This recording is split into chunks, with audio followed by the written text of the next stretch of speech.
tengo un tema que el Señor me está inquietando, que es motivo de estudios de personas, han dedicado toda su vida para abordar ese tema y no lo han concluido. Yo pretendo darlo en... ¿Cuánto tiempo tenemos? 50 minutos más o menos, me dicen los tiempistas acá. Así que si esa gente que dedicó su vida resucita, sí se van a ver ofendidos. Y mi tema es la conciencia. Quiero hablar de algo que está muy en el interior del ser humano. Y como es algo que no es físico, realmente no es fácil de definir, no es muy sencillo.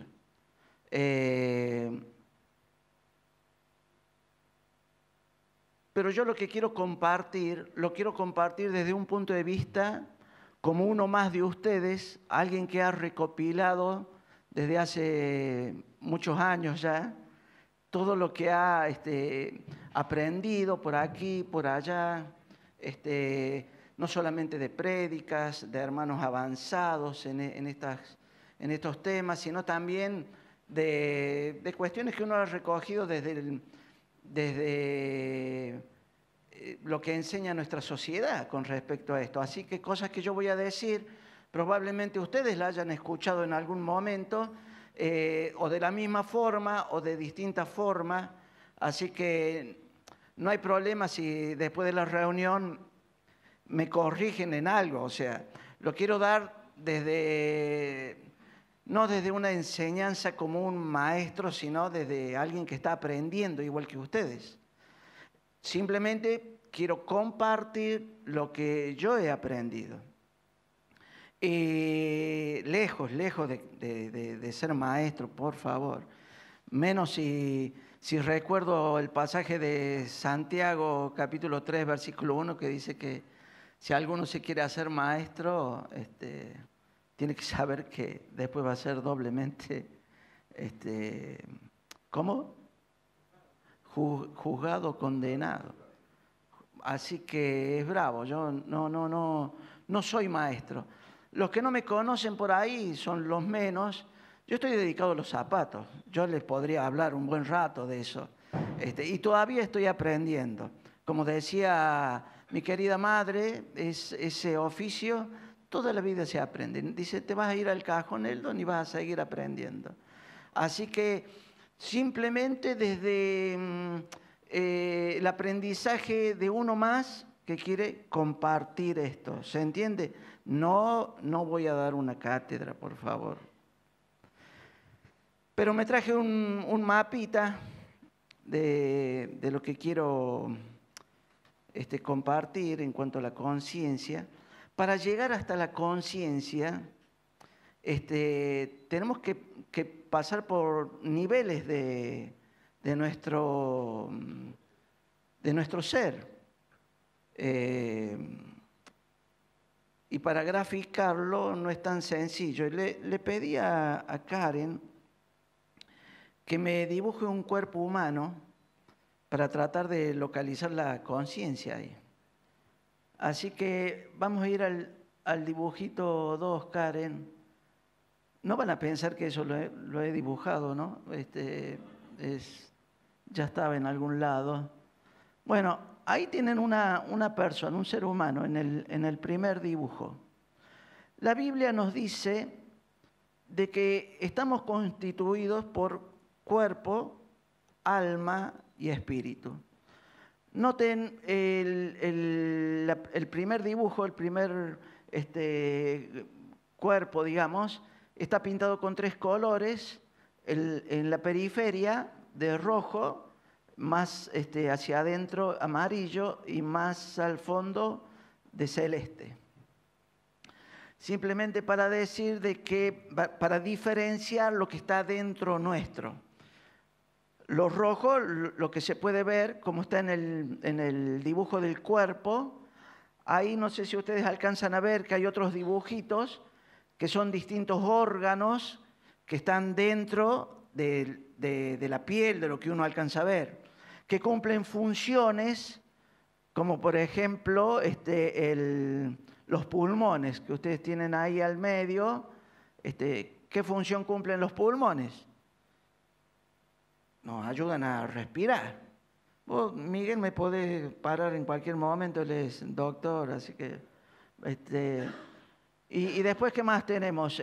Tenemos el órgano digestivo, ¿sería?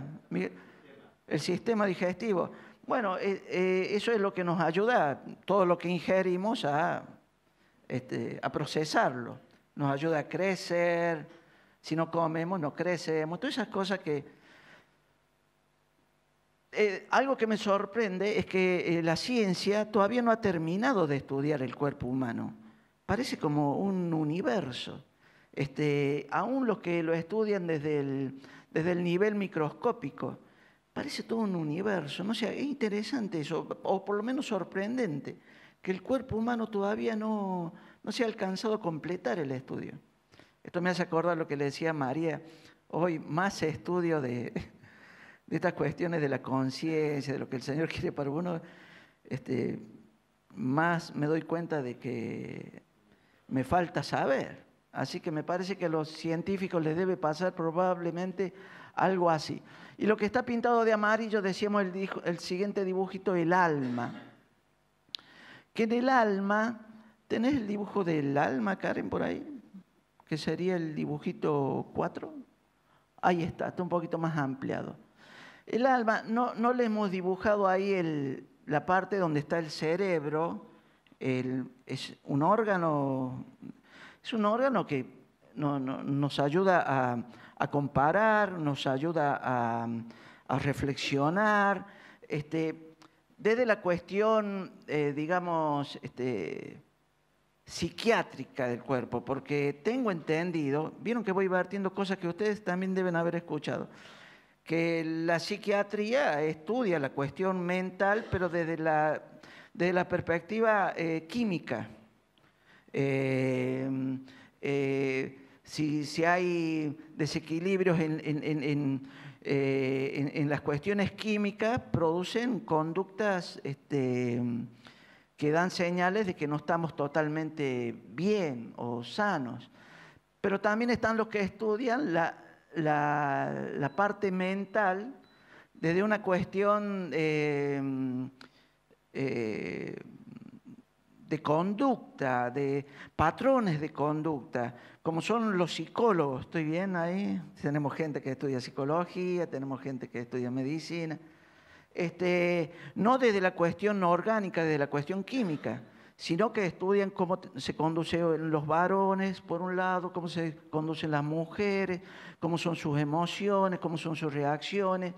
Entonces, yo entendí que la parte almática, lo que tenemos una parte mental, como si fuera un órgano, y tenemos, así como tiene el cuerpo, y tenemos una parte que muchos la señalan del corazón, que no lo dibujé ahí para no confundir con la parte orgánica, con la parte material, el corazón. Desde siglos siempre se ha hecho referencia al decir del corazón, que es la parte sentimental, que es la cuestión emocional, que es la parte donde uno tiene ira, tristeza, temor, y son dos grandes órganos. Cada uno de estos órganos, que a su vez tienen distintas áreas, son motivos de estudios de muchas personas. Como les dije recién, han tomado toda una vida para estudiar y aún así siguen estudiando, pero al día de hoy son bases de estudio de las facultades. Así que nosotros mandamos a nuestros hijos a la facultad para que estudien psicología o psiquiatría, y después vamos y los vemos a ellos, y a ellos les han empezado a enseñar así la cuestión de lo que hay dentro, en el interior de la persona. Los que han estudiado la parte de psicología o de psiquiatría, no todos le dan atributo a nuestros comportamientos al espíritu, como dicen las Escrituras, sino que muchos lo encierran en una cuestión de la mente. Solamente llegan hasta ahí, o desde la filosofía. Yo noto ahí, he observado apuntes de chicos que estudian psicología, libros, diccionarios, y es muy raro que alguien diga que alguna de las áreas de nuestros patrones de conducta tenga que ver con el espíritu, sino desde la mente. Y se preocupan en estudiar la mente. No obstante, hay algunas definiciones que podemos encontrar, ya las vamos a poner ahí, cualquiera las puede encontrar en internet, que sí le dan lugar a que hay algo de un espíritu humano. Karencita, ¿tenés la parte de espíritu? Y voy pasando rápido, yo voy aprendiendo que la Biblia es lo que hace más énfasis en que tenemos espíritu. Nos enseña que allí es, digamos, el Espíritu tiene la función de que tengamos comunión con el Espíritu de Dios. Es ahí donde viene Dios al ser humano y regenera su espíritu, y desde ahí quiere gobernar el alma y nuestros cuerpos. Pero ya vamos a llegar a eso. Y nos da revelación. Tenemos una intuición de las cosas del Señor. Aparte de lo que es la mente, sin haber razonado, algo nos dice adentro, mira, esto es así o esto es así, sin haber tenido la enseñanza humana. Si alguno se remonta cuando ha tenido 3, 4 años, que no tuvo ningún aprendizaje ni de la escuela ni de la iglesia, algo ya le decía, esto no está bien. Y esto sí está bien. Hay una intuición y la conciencia, que es otro órgano, otra función del espíritu, es lo que nos exhorta a eso que nos muestra, a hacerlo, nos anima, nos reprende. Así que volvemos al 2, por favor. Así que lo que yo he comprendido, que en el ser humano está compuesto por el cuerpo, por el alma, por espíritu, por distintos órganos. Yo quería ahora hacer un repaso de lo que dice, lo que nos enseñan, lo que encontramos por allí, y luego compararlo con lo que nos dice la Biblia. Bueno, vamos a empezar. No solamente es importante que Dios me ayude a hablar bien a mí, sino que también les ayude con el oído a ustedes. Porque si les ayuda a ustedes con la manera de oír, va a salvar muchas deficiencias y errores. Bueno,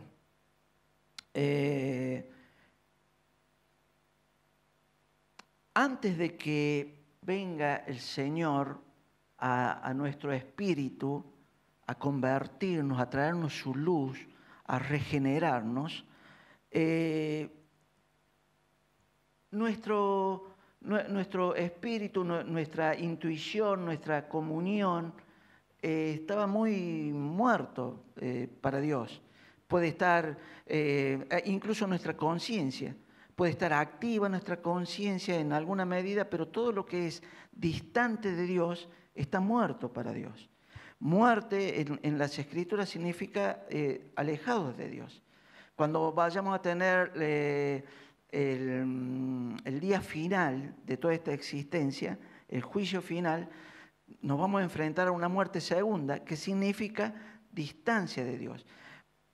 Así que para el cielo, muerte significa estar distantes de Dios, aun cuando estuviéramos activos. En Isaías también hay una palabra que dice que uno puede andar por las calles, puede hacer su vida, pero para Dios estás muerto si no está el gobierno de Dios sobre tu vida. Así entiende las Escrituras sobre la vida. Entonces, otra vez la imagen de espíritu, Karencita, por favor. Cuando Dios viene a la persona, al individuo, afecta en primer lugar el espíritu y cobra vida. El espíritu del ser humano, empieza uno a tener, el ser humano a tener comunión con Dios, una comunión que antes no había. Antes uno le hablaba ahí pensando que como alguien que uno tira una botellita con un mensajito en un océano. Pero cuando viene el Espíritu de Dios y nos hace hijos de Dios, como dice en Juan capítulo 1, versículo 12, que los que creen en Él, se le da papeles de hijos de Dios. Tienen comienzan a ser hijos, no sé si se le da papeles de hijo o entran en un parto, es como que dan a luz en lo espiritual. Para Dios es así, comienza uno a ser hijos de Dios. ¿Por qué? Porque la comunión con el Señor comienza a tener una manera directa con Él. Y luego Él revela a nuestro ser sus deseos, su voluntad, su perspectiva de la vida, de lo que sentimos, de cómo vemos, incluso cómo afecta hasta nuestro cuerpo. Esa es su intención. Y a través de la conciencia que la activa de una forma independiente de la conciencia que antes estaba activa, aunque muerta para Dios, pero alimentada desde nuestra cultura, desde nuestro entorno, porque imagínense, alguien que, no nosotros, pero alguien que esté en la selva y su cuerpo se va desarrollando y su alma se va desarrollando, pero no tiene conciencia de lo que está bien y está mal, y lo traen acá a la ciudad y no conoce las reglas y hace algo totalmente indebido, digno de que lo metan preso. A cualquiera de nosotros, si lo haríamos, nos meterían preso. Pero esa persona que no tiene conciencia de lo que está bien y está mal, no se lo puede acusar. ¿Algo así han escuchado alguna vez? ¿Sí?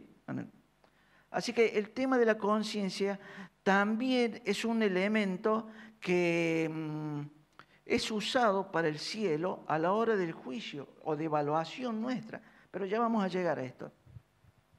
Entonces estábamos que cuando en Juan capítulo 1 versículo 12 dice que el Señor nos hace hijos de Él, viene el Señor a nosotros. Dice que Jesús viene a la persona. Esto es todo, yo me gustaría leerlo. Por favor, acompáñenme a Juan capítulo 1 versículo 12. Yo sé que algunos ya lo saben de memoria. Dice, mas a todos los que le recibieron, todos los que le recibieron. Hay un venir de Dios a la persona. Es todo no sé si decir un milagro, un acontecimiento, que el semejante Dios que ha creado el cuerpo humano, que es un universo, el alma que todavía tenemos que aprender a descubrir lo que es, cómo es y la diferencia que tiene con el espíritu para comprender muchas acciones y reacciones de nuestra vida. Y no solo eso, sino que ha constituido el universo, ha constituido todo lo que nuestra vista alcanza a ver y lo que no vemos. Dice que viene a una persona. ¿No les parece tremendo? Pero es una cuestión de fe, porque dice a todos los que lo recibieron, a los que creen. Así que Dios viene a una persona, Dios viene a nosotros y la palabra de Dios nos vive golpeando o acariciando muchas veces. Que Él está en la persona que cree en Él porque ha sido hijo de Dios. Y en ese mismo momento, por el acto poderosísimo de Dios y milagroso, produce una regeneración en nuestro espíritu. Y entendemos la comunión, la intuición de las cosas del Señor. Y nuestra conciencia ya no depende de nuestra cultura, de nuestro entorno, de lo que lo han alimentado. Y a veces lo han alimentado muy mal, ¿eh? Y si no vean a personas en ciertos entornos de nuestra sociedad que por ejemplo les enseñan desde los mayores, mira, si ves esto que una billetera que alguien se descuidó, que se está yendo, si no la tomas, sos un tonto. Y a lo mejor algunos adultos le pegan a esas personas menores para que entiendan de que es bueno ser vivo y tomar eso. O sea que hay conciencias que han sido mal formadas, por decirlo de algún modo, pero cuando viene el Señor, desde su luz, desde el Espíritu, comienza a concientizarnos en la medida que nosotros obedecemos a esa concientización. No es menor esto que estoy diciendo, y es el eje de todo. Quería decirlo al último, pero bueno, vamos tomándolo desde ahora nomás. Es el eje de nuestra maduración, aún en lo espiritual, como nos compartían los hermanos domingos pasados. Es una tragedia quedarse en el desarrollo espiritual. Sería una tragedia para cualquier padre que su hijo quede muy chiquitito, sin crecer. Que casos que lo hay. Todo padre quiere que su hijo se desarrolle. Nuestro Padre Celestial pasa lo mismo. Cuando uno nace en el Espíritu, para que uno se pueda desarrollar de niño a joven y a adulto, tiene que obedecer la voz de la conciencia que está activada por el Señor. ¿Se va entendiendo? Miren que no dependemos tanto de nuestra mente, dependemos de que el Señor nos ilumine. Bueno, muy bien, hasta ahí vamos. Hasta ahí vamos. Así que cuando el Señor está por venir a una persona, antes de que Él venga, hay un gobierno que no es de Dios. ¿Por qué digo esto? Porque cuando Dios viene al espíritu humano, Él viene con toda su majestad y soberanía. Él no es de esos reyes que va a venir y decir, bueno, acá vengo, vamos a instaurar un gobierno que todos hagan como quieran, no hay ningún problema. No, Él es un rey soberano que donde Él viene, Él quiere seguir sus funciones de rey. Él quiere gobernar. Y ahí empieza el tema de ver, en vez de la maduración, el tema de una lucha interior, porque todo nuestro ser estaba sujeto a otro tipo de gobierno. Esto me hace acordar a... Bueno, ya empecé, me arrepentí en el momento. Me hace acordar a... Hay en muchas casas, no creo que acá, pero... el matrimonio, la familia, el marido trabaja todo el año y cuando está trabajando durante los días, la que más gobierna la casa es la ama de casa, la mujer. Así que está todo el año, los 360 días, casi así. Después el marido le dan vacaciones 15, 20 días en enero por allí y quiere venir a la casa y dice, yo soy el marido, así que quiere más o menos corregir algunas cosas. Y hay como una incomodidad de gobierno ahí en lo invisible. Pero me arrepentí porque de decirlo, porque ya sabía que algunas mujeres me iban a empezar a ver raro, pero se produce ahí como una confrontación, una lucha de poder. Pero ese es tema para reunión de matrimonio, ¿no es cierto, Celina? No es para hoy, tendría que haber buscado otro mejor ejemplo. Pero lo que yo quiero dar a entender es que se produce una confrontación de que Dios viene adentro y yo venía adoptado de otro gobierno. ¿Quién gobernaba antes que viniera el Señor? Y yo creía, volvemos al cuerpo humano, Karencita, por favor. Y yo creía que gobernaba yo. La mayoría del ser humano cree que es él el que se gobierna. Hay un reino que aquí no hemos hablado, porque estuvimos hablando de Dios, el Señor como Rey, como amo absoluto. hablamos del ser humano, no hemos hablado del reino de las tinieblas, pero la Escritura habla del reino de las tinieblas, que tiene una injerencia total, absoluta, sobre la persona que no ha sido regenerada por el Espíritu de Dios, que Dios no le vino a la persona. Pero a ese reino del mal le conviene que el ser humano crea que él es el que gobierna su vida y su ser.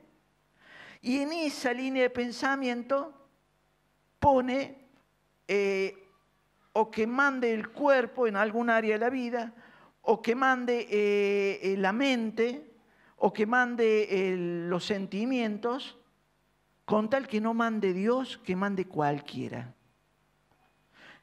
Entonces nosotros podemos notar que, por ejemplo, podemos ir al dibujo del alma, Karencita, por favor.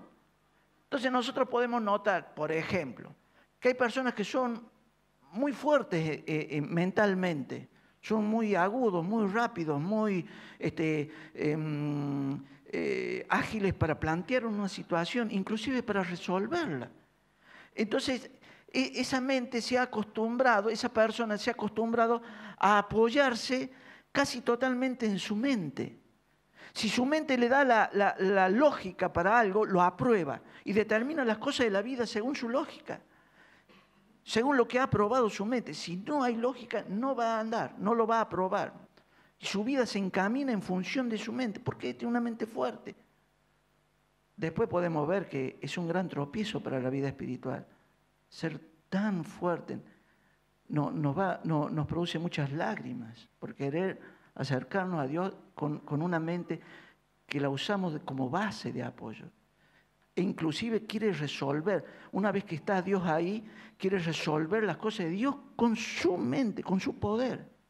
Pero Dios desde el Espíritu, irradiando luz, quiere empezar a gobernar como la tierra de Canaán, todo, hasta el cuerpo. Quiere gobernarlo todo.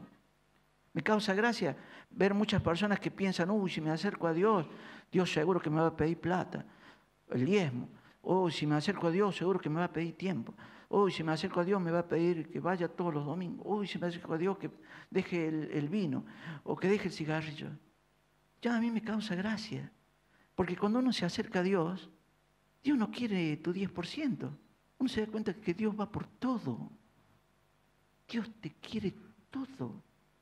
Dijo Jesús a los que le iban a seguir, nadie es digno de mí si no toma su cruz cada día.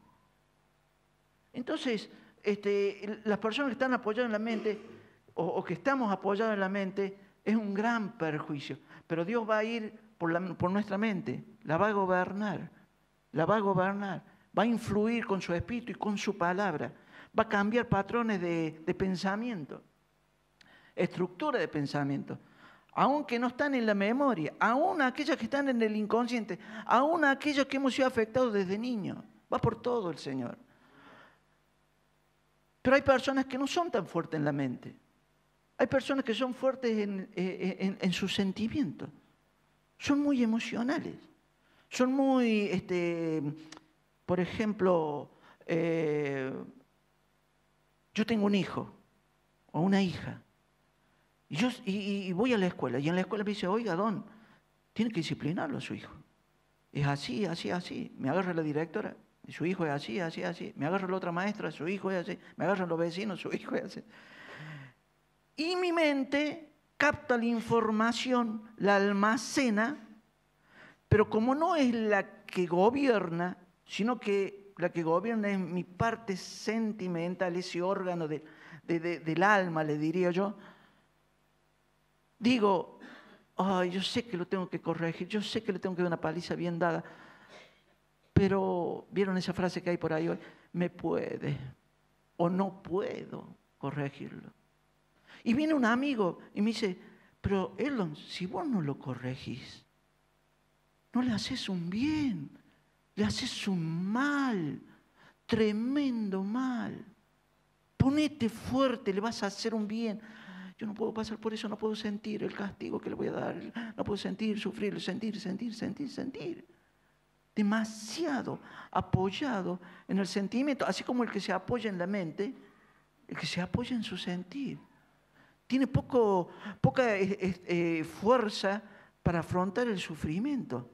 Cuando Dios aquí en la palabra después nos va a transformar y decir, todo buen creyente tiene que estar bien preparado para sufrir. Y no tiene que tener ningún problema de encarar el sufrimiento. No evadirlo. Pero si somos fuertes en el sentimiento, buscamos la evasión de eso.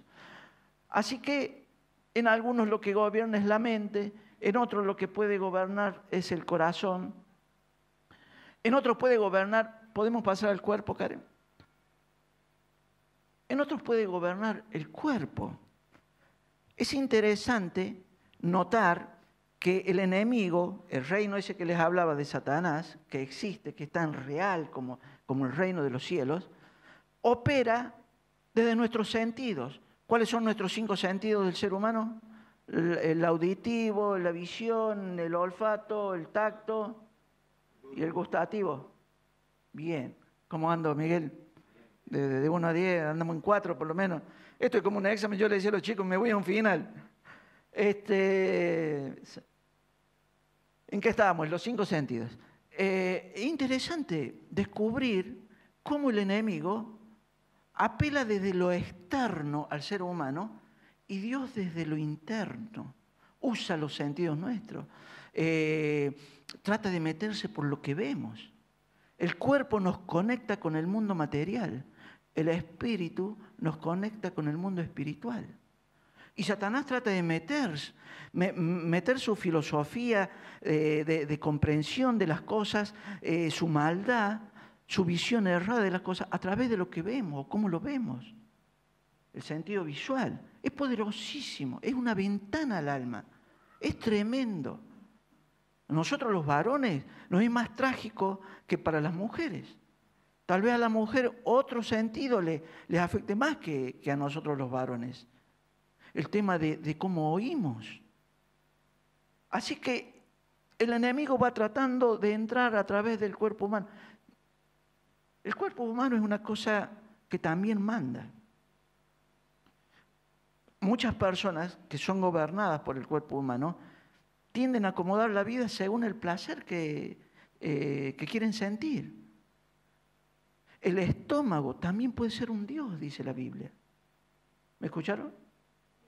A mí, escúchame, a mí el Señor me está hablando, ¿eh? ¿Se nota? A mí el Señor me está hablando. No crean que esto es, les dije al principio, no es esto.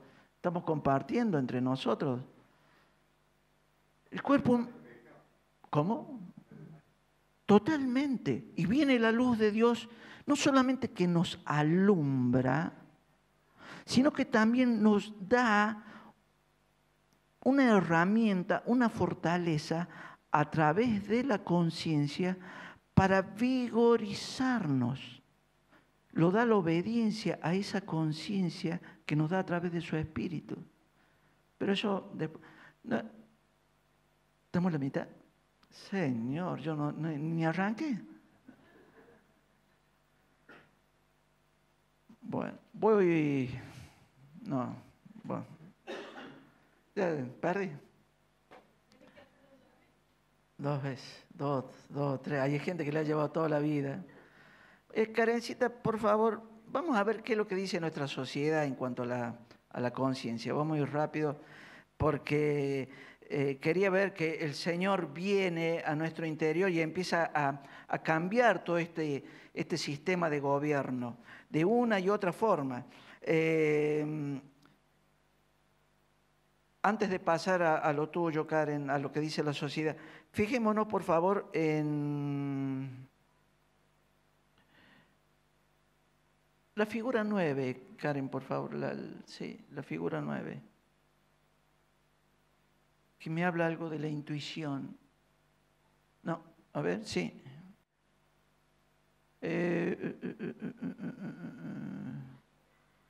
Miren una definición que le he sacado de lo que encontramos en la sociedad.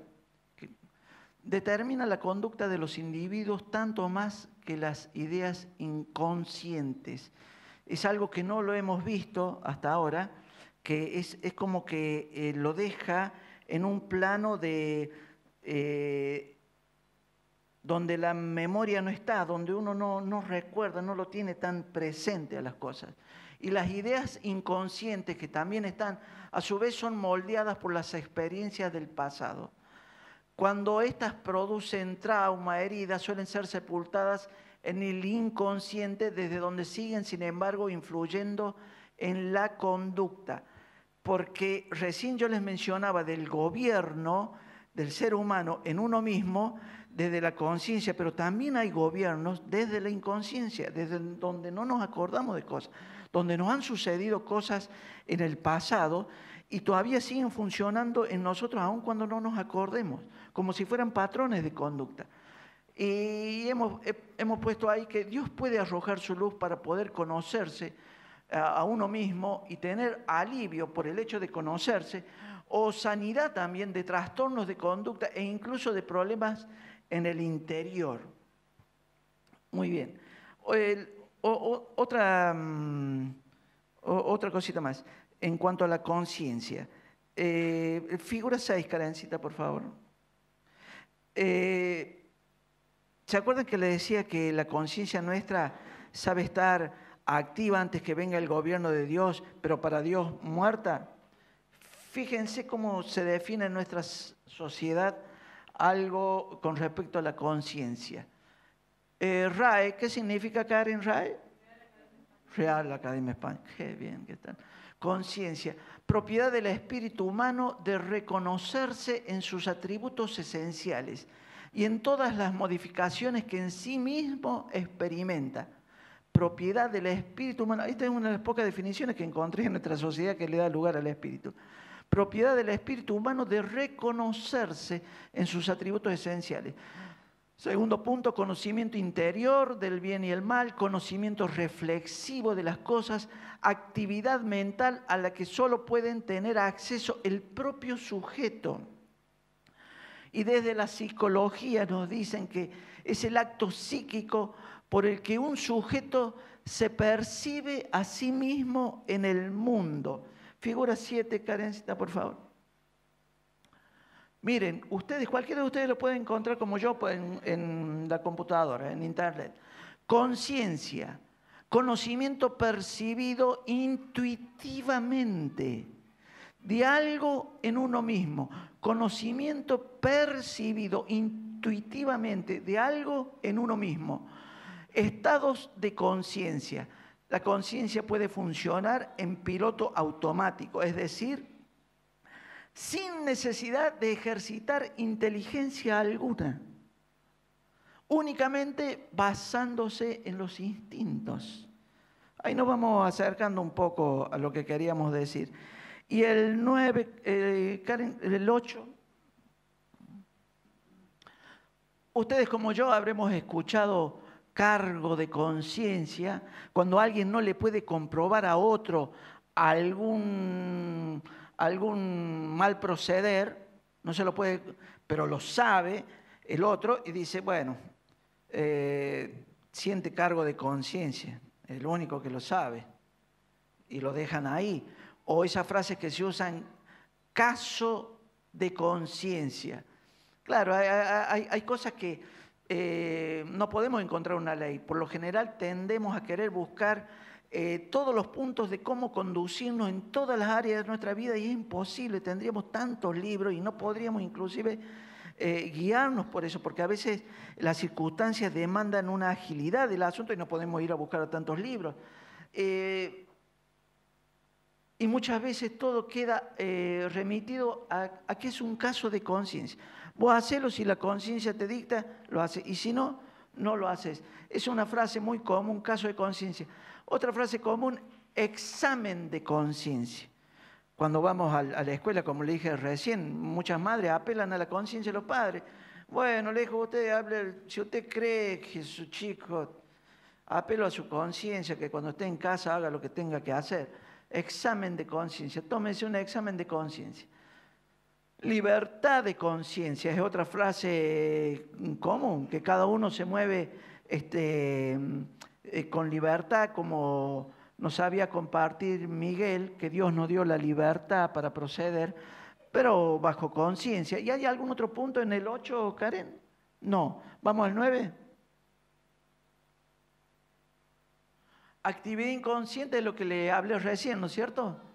Bien, pasamos eso, Lenita. Karen, digo, perdón. Dijimos recién de que Dios cuando viene comienza su trabajo en el Espíritu. ¿Qué dice 1 Corintios 2, 9 al 13? ¿Podemos buscarlo, por favor? 1 Corintios capítulo 2, versículo 9 al 13. ¿Está? No. Dice así. 9, capítulo 2, versículo 9 al 13. Acá nos va a hablar de esto que nuestro espíritu tiene comunión con el Señor cuando Él viene a una persona a gobernar. Dice así: antes bien, como está escritas, cosas que ojo no vio, ni oído oyó, ni han subido en corazón de hombre, son las que Dios ha preparado para los que le aman. Cosas que ojo no vio, ni oído oyó. Versículo 10. Pero Dios nos las reveló a nosotros. ¿Quiénes son nosotros? Los que creemos en el Señor Jesús, le hemos recibido en nuestro interior para que seamos hijos de Él. Entonces, Dios, a través del apóstol Pablo, nos deja esta escritura y dice, pero Dios nos la reveló a nosotros, es decir, a los que hemos creído en Él, por el Espíritu. Nos la reveló, porque el Espíritu todo lo escudriña, aún lo profundo de Dios. Está hablando del Espíritu Santo, por eso está en mayúscula. Cuando habla de espíritu en minúscula, se refiere al espíritu humano, al que venimos hablando nosotros. Versículo 11. Porque ¿quién de los hombres sabe las cosas del hombre? Sino el espíritu del hombre que está en él pregunta. Así también nadie conoció las cosas de Dios, sino el espíritu de Dios. Y nosotros, vuelve otra vez a referirse a los creyentes, no hemos recibido el espíritu del mundo. O sea, el Señor no nos dejó con el espíritu que estaba, nos regeneró. Dice, nosotros no hemos recibido el espíritu del mundo, sino el espíritu que proviene de Dios. ¿Para qué? Para que sepamos lo que Dios nos ha concedido. Es ahí en el espíritu donde tenemos la comunión con el Señor, la revelación, la intuición de lo que Él nos está mostrando, libre de todo lo que hemos concebido en nuestra experiencia de vida, ¿o no? Entonces, el 12 es clave, lo vuelvo a leer, y nosotros no hemos recibido el espíritu del mundo, sino el espíritu que proviene de Dios, para que sepamos lo que Dios nos ha concedido, lo cual también hablamos, no con palabras enseñadas por sabiduría humana, sino con las que enseña el Espíritu, acomodando lo espiritual a lo espiritual. Porque no les dije que en la parte del dibujo del alma, donde está el órgano de la mente, esa mente no colabora con las cosas de Dios. El Espíritu cuando obra independiente de esa mente, libre de nuestras experiencias. Y nosotros tenemos que aprender a captarlo de Él. ¿Sabe cómo vamos a aprender a captar? En la medida que obedecemos la conciencia que Él activa en nosotros. En la medida que lo obedecemos. Comenzamos a obedecerle en pequeñas cosas y el Señor va aumentando luz. Y va aumentando nuestro desarrollo en lo espiritual. Muy bien. Sigo leyendo el 13. Para que sepamos lo que Dios nos ha concedido, por lo que Dios nos ha concedido, lo cual también hablamos, no con palabras enseñadas por sabiduría humana, sino con las que enseña el Espíritu, acomodando lo espiritual a lo espiritual. 14. Pero el hombre natural no percibe las cosas que son del Espíritu de Dios, porque para él son locura, y no las puede entender, porque se han de discernir espiritualmente. En cambio, el espiritual juzga todas las cosas, pero Él no es juzgado de nadie. Hay preconceptos en nuestro interior que el Señor cuando viene quiere modificar. Miren un concepto. Cuando nació la iglesia, ellos dijeron, ¿qué haremos, hermanos, para ahora, después que hemos escuchado la palabra de Dios y hemos visto que es verdad? El apóstol Pedro, a la hora de que se fundó la iglesia, dijo, arrepiéntanse y bautícense. Es muy común escuchar que alguien que tiene una estructura de pensamiento sin el gobierno de Dios diga, no, yo si me bautizo seguro que me hago de la otra religión, o lo que es peor, es muy común escuchar, yo no voy a poder cumplir con todas las cosas. Ya se predispone, yo no voy a fallar y yo no quiero ser un hipócrita. Yo no quiero ser alguien que empiece algo y después deje, entonces mejor no me bautizo. Pero cuando alguien viene al Señor, el Señor revela a través de su Espíritu su palabra. Fíjense lo que dice en 1 Pedro con respecto a ese tema. 1 de Pedro, capítulo, a ver, si la memoria no me falla, está en 1 de Pedro, que habla del bautismo, capítulo 3, versículo 21, dice, el bautismo que corresponde a esto ahora nos salva, no quitando las inmundicias de la carne. Está hablando de la parte del gobierno del cuerpo todavía, del gobierno del alma, que también es carnal.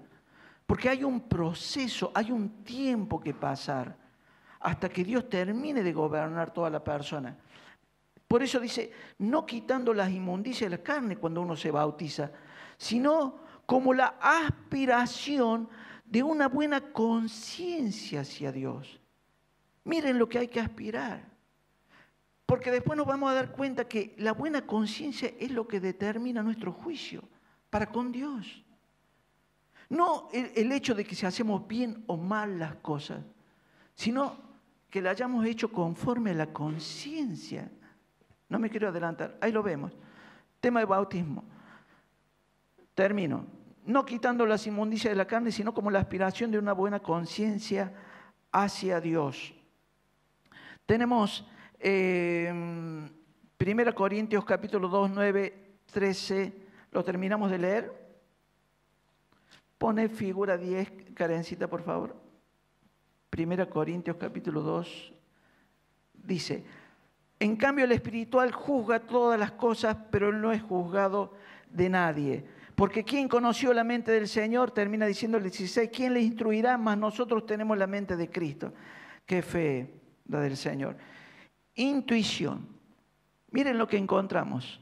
Intuición significa percepción clara, instantánea de una idea o una verdad, tal como si se tuviera a la vista. Intuir significa percibir clara e instantáneamente una idea o verdad. Así que la intuición recibe de la verdad, la conciencia anima a hacerla. En Marcos 8, 34 al 38, Jesús dice que las personas que, lo buscamos Marcos, Karen, 8, 34 al 38 y lo leemos. Te espero a vos. Sí, 8, 34 al 38. Y llamando a la gente y a sus discípulos le dijo, si alguno quiere venir en pos de mí, niéguese a sí mismo y tome su cruz y sígame. Porque todo el que quiera salvar su vida la perderá. Y todo el que pierda su vida por causa de mí y del evangelio la salvará. Porque ¿qué aprovechará al hombre si ganare todo el mundo y perdiere su alma? ¿O qué recompensa dará el hombre por su alma? Porque el que se avergonzare de mí y de mis palabras en esta generación adúltera y pecadora, el Hijo del Hombre se avergonzará también de él cuando venga en gloria de su Padre con los santos ángeles.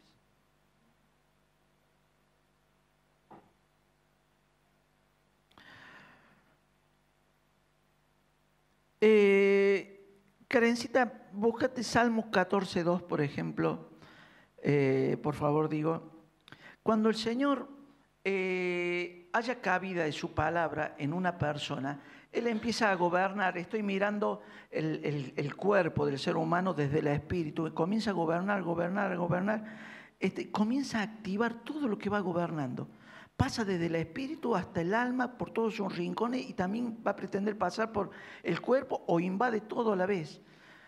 Porque se ha descubierto, o se está descubriendo, que hay una unión entre el cuerpo, el alma y el espíritu. Hay puntos de unión que no se pueden científicamente demostrar, pero los científicos dicen que hay puntos de unión.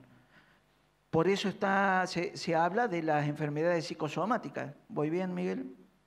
¿Qué serían las enfermedades psicosomáticas? Yo digo, me expreso como cualquiera de ustedes. Yo he aprendido que es una cuestión que hemos visto personas que se enferman desde la parte mental, sí, y luego se termina enfermando el cuerpo. Por ejemplo, a un varón se le muere la esposa, por ejemplo, a un hombre se le muere la esposa. Y el hombre comienza a elaborar una tristeza. Y una tristeza que no le hace el duelo del tiempo prudencial. Prosigue en eso hasta que termina a ser algo patológico. Y luego llega un momento en que la persona empieza a afectar su cuerpo y se empieza a enfermar su cuerpo. Y hay personas que llegaron a morir al poco tiempo, después de que murió la esposa. Entonces, o viceversa, o un ser querido.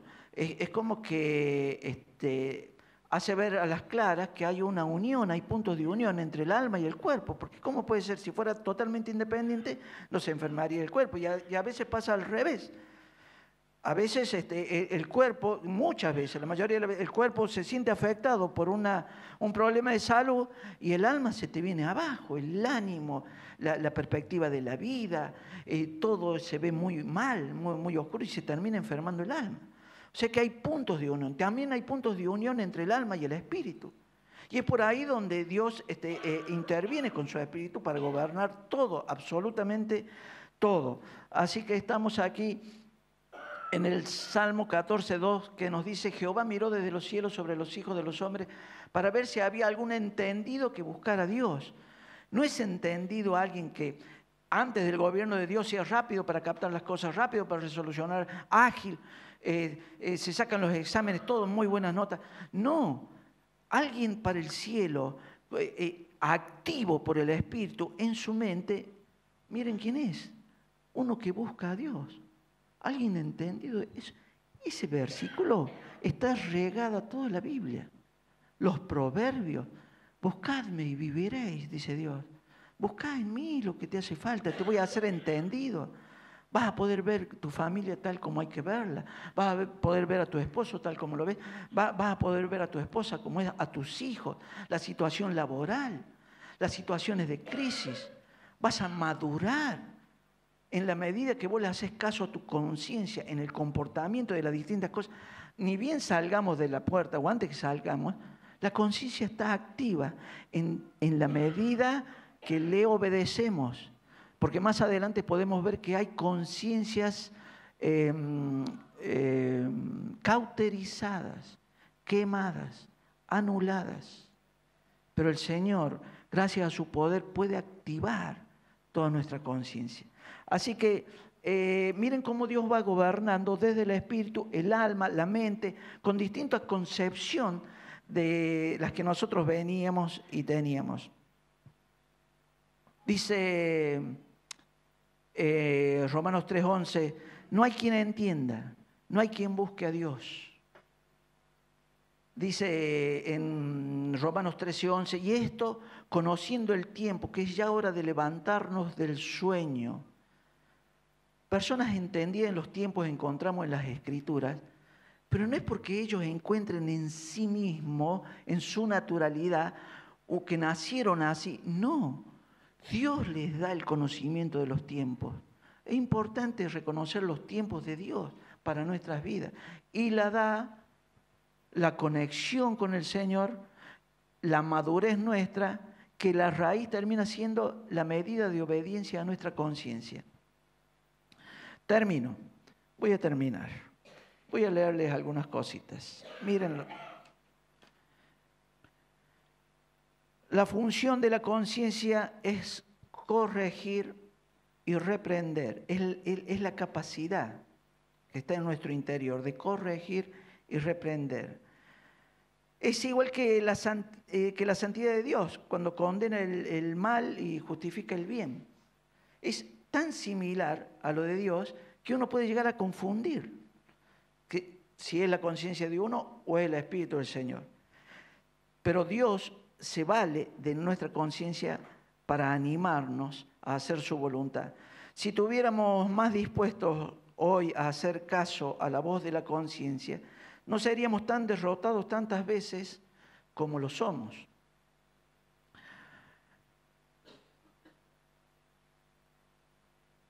El espíritu es regenerado, toma vida, porque el Señor viene a habitar a la persona.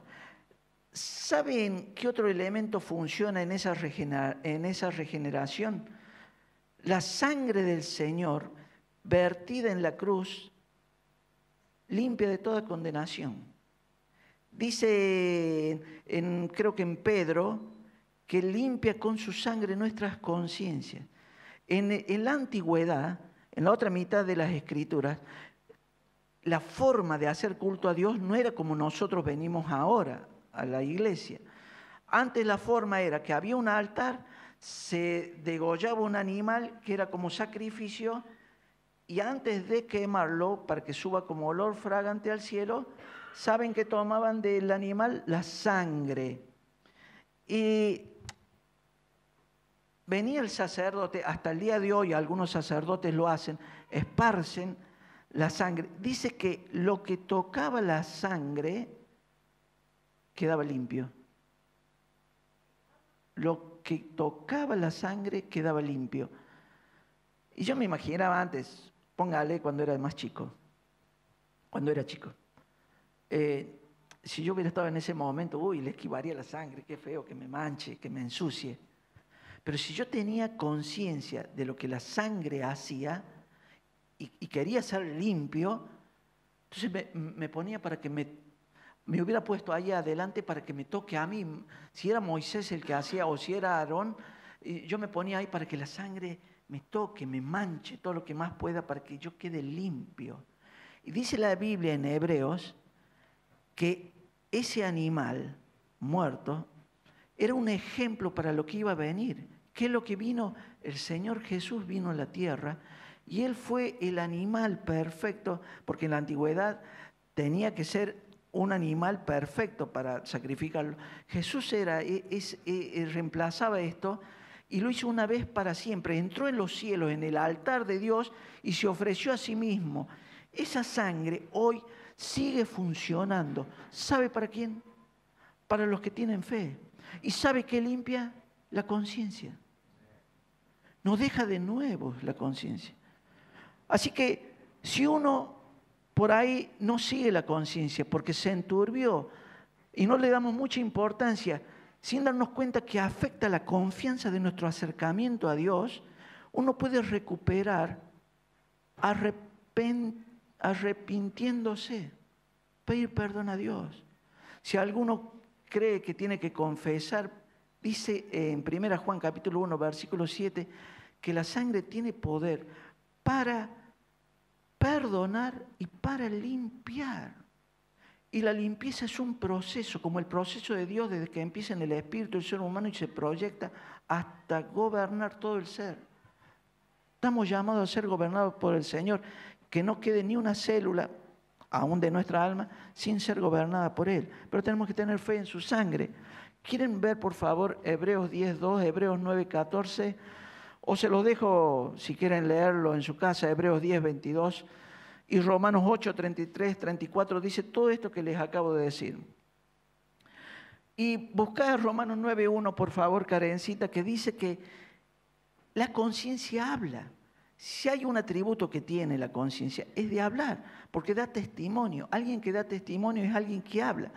Dice, verdad digo en Cristo, no miento, y mi conciencia me da testimonio en el Espíritu Santo. Le habla al apóstol. Cuando nos condena hemos de arrepentirnos inmediatamente, arrepentirnos, confesar y reclamar la purificación de la sangre. La conciencia nunca discute o entra en razonamientos. La conciencia nunca discute o entra en razonamientos. Discierne la voluntad de Dios por medio de la intuición y condena todo lo que no está de acuerdo con el Señor. La conciencia habla por la voluntad de Dios, no por la razón. Los cristianos no deberían andar por la razón, sino por la voluntad de Dios, según lo muestre su intuición. Tampoco sirve el método de aliviar la conciencia con muchas otras obras. Es decir, reemplazar la voluntad de Dios con actos loables. A veces yo siento que el Señor, a través de la conciencia, me dice, es esto para acá. No, me cuesta, me niego y trato de hacer otras cosas que yo sé que a Él le gustan, pero eso no me lo toquen. Todo esto sí, pero eso no. No sirve de nada toda la montaña de cosas que yo pueda hacer. Siempre me va a volver a traer hacia allí. Y si yo no lo he obedecido, llega un momento en que no voy a escuchar más la conciencia. Se va a anular. Es como un despertador. Cuando lo escuchamos a la mañana y no le hacemos caso una vez, a la segunda vez no le hacemos caso, ya lo escuchamos menos, a la tercera vez tampoco lo escuchamos menos, cuarta, quinta, sexta, ya llega un momento que no lo vamos a escuchar más, aun cuando sigas hablando. Entonces la conciencia da testimonio. Pero mi actitud de obediencia es la que hace que yo madure en mi intuición personal de las cosas con Dios. Capaz que los demás me vean iluminado después de tanto, pero no es eso. Yo tengo que tener un testimonio de mi conciencia, no de la conciencia del otro. Yo puedo tener un testimonio bárbaro de los otros y pueden estar equivocados conmigo. Pero mi conciencia sí tengo que preocuparme qué testimonio me da. Otros pueden tener un mal pensamiento de mi conducta, pero mi conciencia no me acusa. Yo tengo que andar tranquilo, no condicionado porque el otro me está sancionando en eso. Es de vital importancia la conciencia. Hay que tener una buena conciencia, hay que mantenerla la buena conciencia. Porque la conciencia puede corromperse, como dice en Tito 1:15. La sensibilidad de la conciencia puede incrementarse o disminuir. Miren lo que dice Hechos 23:1 con respecto a la buena conciencia. Yo con toda buena conciencia me he comportado delante de Dios hasta el día de hoy, dice el apóstol Pablo. Dice así aquí. Entonces, yo con toda buena conciencia he vivido delante de Dios hasta el día de hoy. Este es el secreto de la vida del apóstol Pablo. Hechos 24:16 dice, ejercitarse en mantener una conciencia irreprensible ante Dios. Escúchenme, si uno es descuidado en esto, en no llevarle la apunte a la conciencia, en un momento se pare el avance de esa luz de Dios a través del Espíritu en todo el ser interior de uno. Y ahí vemos la falta de crecimiento. Y no estamos ni enterados qué pasó.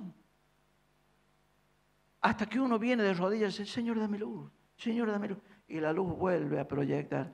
Ahí, viste, donde paraste con la conciencia, te la vuelve a activar. Y uno dice, Señor, perdóname. Me arrepiento. Y el Señor empieza de nuevo desde ahí a seguir gobernando. ¿Qué leímos? Y por esto procuro tener siempre una conciencia sin ofensa ante Dios y ante los hombres. Miren cómo habla y qué importancia hay que darle. Fíjense lo que dice 1 Juan capítulo 3, versículos 21 y 22. Una conciencia turbia significa la pérdida de la confianza para acercarse a Dios y que esta pérdida a su vez significa la perturbación de la comunión con Dios. 1 Juan capítulo 3, versículo 21 dice, amados, si nuestro corazón no nos reprende, confianza tenemos en Dios. Y cualquier cosa que pidiéramos, la recibiremos de Él, porque guardamos sus mandamientos y hacemos las cosas que son agradables delante de Él. Por ahí no tenemos una conciencia clara, una buena conciencia de nuestra conducta delante de Dios, y vamos y le reclamamos cosas a Dios que le pedimos y no las hace, y porque... yo digo, o la palabra de Dios no funciona, o algo está funcionando mal adentro mío. ¿Qué creen ustedes? Lo segundo. Entonces hay que darle esta importancia porque Dios se comunica a través del espíritu humano. Y lo último, esto sí que es servir a Dios con una conciencia clara, como dice 2 Timoteo capítulo 1:3. Nuestra gloria es esta, dice 2 Corintios capítulo 1:12, Karencita, por favor. Nuestra gloria es esta, el testimonio de la conciencia. Y luego dice, en 1 Corintios 8:4, ¿no? Está ahí. ¿Sí? Nuestra gloria es esta, el testimonio de nuestra conciencia. Ni siquiera mi gloria es el testimonio de los demás hacia mí. No buscamos eso. Buscamos el testimonio de nuestra conciencia. Porque es lo que Dios está diciendo de nosotros, es lo que Dios está pensando de nosotros. Y que si nosotros la vigorizamos respondiéndole positivamente, eso cada vez se va a aumentar, va a ser más sensible. Y 1 Corintios capítulo 8, versículo 4, habla de una situación de los hermanos que algunos en aquella época comían de la comida del sacrificio a los ídolos y otros no la comían. Y es traída a los días de hoy, un ejemplo de hoy es como que alguien tenga, como aquella vez de la comida, hoy diga, bueno, yo trabajo el domingo, y otro dice, no, yo no trabajo el domingo. Y supongamos, el que dice, bueno, pero yo tengo esta situación que hace, como la vaca que está empantanada, que dijo Jesús, ¿quién no la va a sacar de ahí? Y hay alguien que su conciencia le dice, vos no tenés que trabajar. Pero el hermano que es líder, digamos,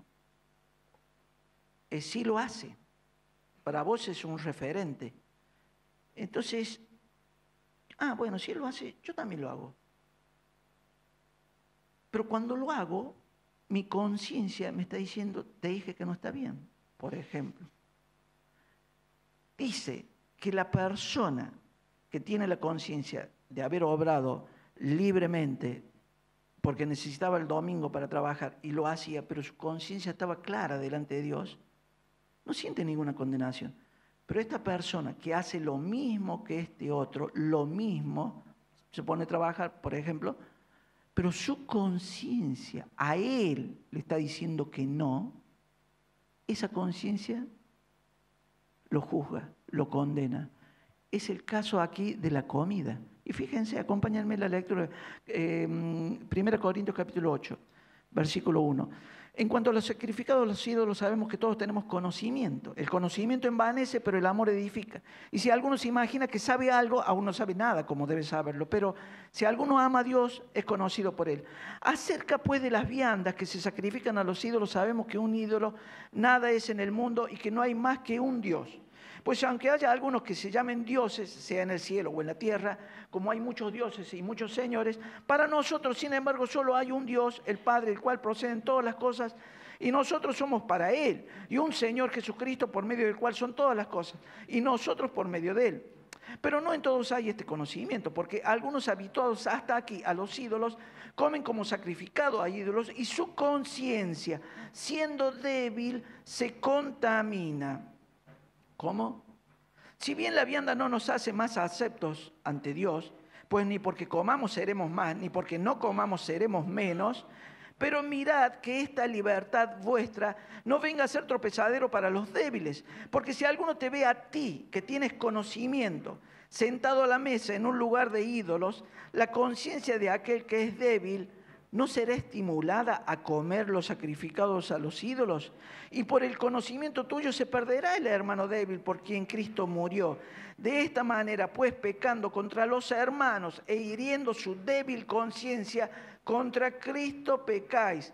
Fíjese en lo último que dice el 13. Por lo cual, si la comida le es a mi hermano ocasión de caer, no comeré carne jamás, para no poner tropiezo a mi hermano. ¿Qué está diciendo el último versículo? No está mal, si hemos comprendido, hemos tenido conocimiento que comemos y damos gracias a Dios, todo está bien, pero el hermano piensa de que está mal esa comida en su conciencia, pero el hermano te ve a vos, que vos no tenés ningún problema, y realmente tu conciencia no te dicta que estés en falta para con Dios, pero el hermano lo hace. ¿Qué sucede? El hermano tropieza. ¿Por qué tropieza? Por la conciencia. La conciencia es lo que nos determina nuestra aprobación o desaprobación del Señor. Así que yo estoy aprendiendo esto, que el Señor nos active en la obediencia a lo que nos concientiza, porque de esa manera vamos a madurar, vamos a desarrollarnos. Casi que me jugaría a decir que la mayoría de nuestros frenos en nuestro avance es a causa de que la conciencia no le hemos llevado el apunte en algunos puntos para con el Señor. Les invito a que como iglesia, no sé si los músicos quieren pasar, les invito a la congregación a ponernos delante del Señor y como un solo cuerpo, como con una sola alma, le pidamos al Señor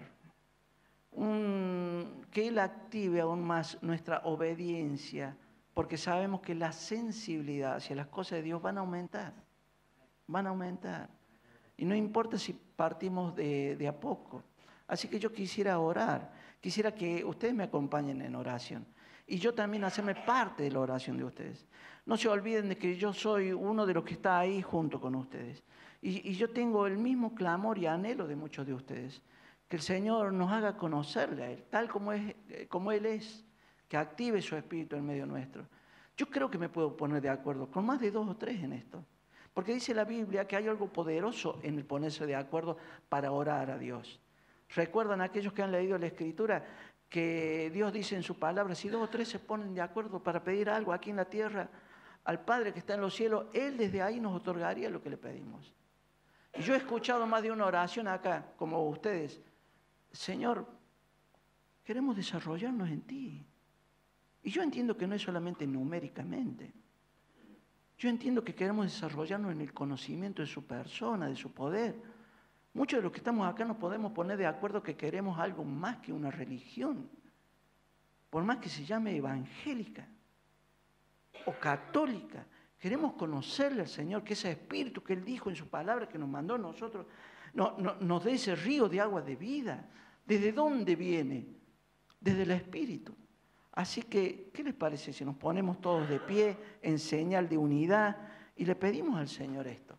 Acompáñenme, nos acompañemos mutuamente, nos pongamos de acuerdo. Que guardas tus promesas, que cumples tu palabra, que guías mi destino, Dios de pactos, confío en tus promesas, descanso en tu palabra.